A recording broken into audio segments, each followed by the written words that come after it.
Good Tuesday afternoon. It is October the 1st, 2019. I'm meteorologist Tim Pandajis with an update for you on Hurricane Lorenzo, as well as an overlook at what the tropics may hold as we head through the month of October.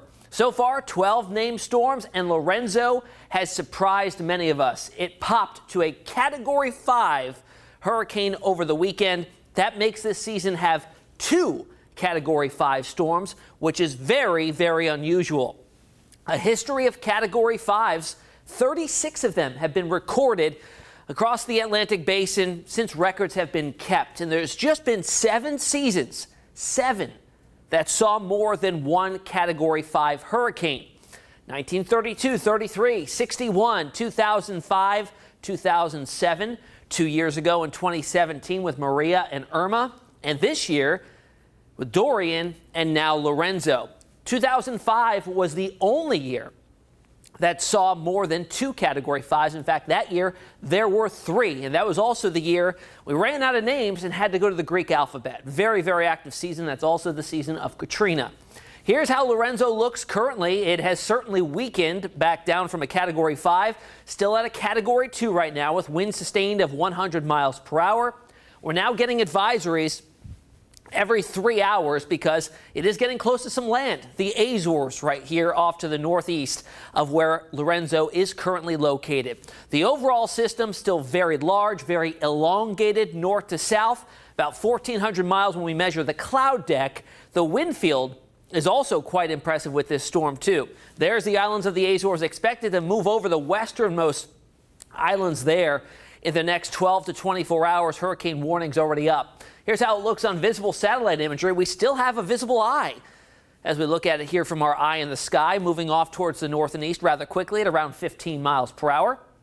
Now the wind field, quite impressive. Hurricane force winds 74 miles an hour or greater, extend out 90 miles from the center. But look at the wind field of tropical storm force winds, 345 miles from that center. And as we go out in time here and show you the progression of that, notice hurricane force winds go over the westernmost islands of the Azores here. Tropical storm force winds extend pretty much over the entire island chain here before it moves off to the north and east.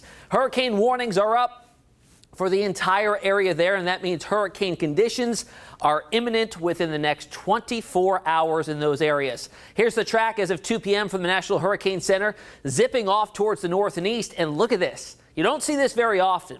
By the time it transitions over to an extratropical system, still a very large wind field, very large, powerful storm, but it looks to make impacts along the coast of Ireland and the northwest coast of Scotland, the United Kingdom, by the time we get towards the later part of this week and into the weekend.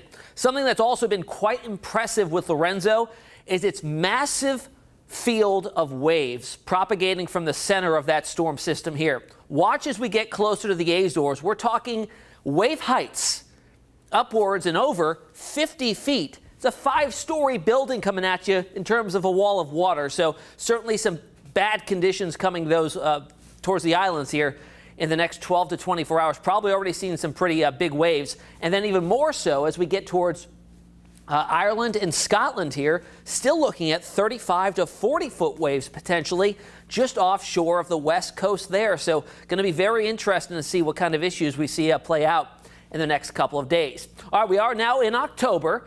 We still have a third of the season to go, and it's worth noting that almost a quarter of all named storms occur in the last third of the season. October overall, still pretty active, about 17% of all those named storms occurring. And when we look back since 1985, 65 storms of at least Category 1 strength have occurred in the Atlantic basin. Notably, Matthew, Michael, Sandy, all of those within the last 10 years. So we really have to pay attention to what's going on out there in the Atlantic. And what are some areas in October that we look for to watch for development? Well, of course, you have the Gulf of Mexico. That is very, very warm. And we have the northwestern portions of the Caribbean Sea that could bring development into the Gulf of Mexico. And then we have the southwestern Atlantic. That's also a hot spot as we get into the October month. Now, right on schedule, those areas are spawning a little bit of some activity to watch. Nothing really of great substance here. Tropical waves that have about 10% chance of development in the northwestern Caribbean and the southwestern Atlantic within the next 5 days, but certainly with water temperatures in these areas well above average. These are anomalies we're looking at here, anywhere from 1 to as much as 3 degrees above average. So very, very warm waters, plenty of fuel for any storms that do develop to take advantage of and potentially grow. So we'll watch it closely for you. If anything does pop, we'll have another video for you. But if you have any questions on tropical weather, anything in general, you can find me on all the social media platforms, Facebook, Instagram, and on Twitter. Enjoy the rest of your Tuesday.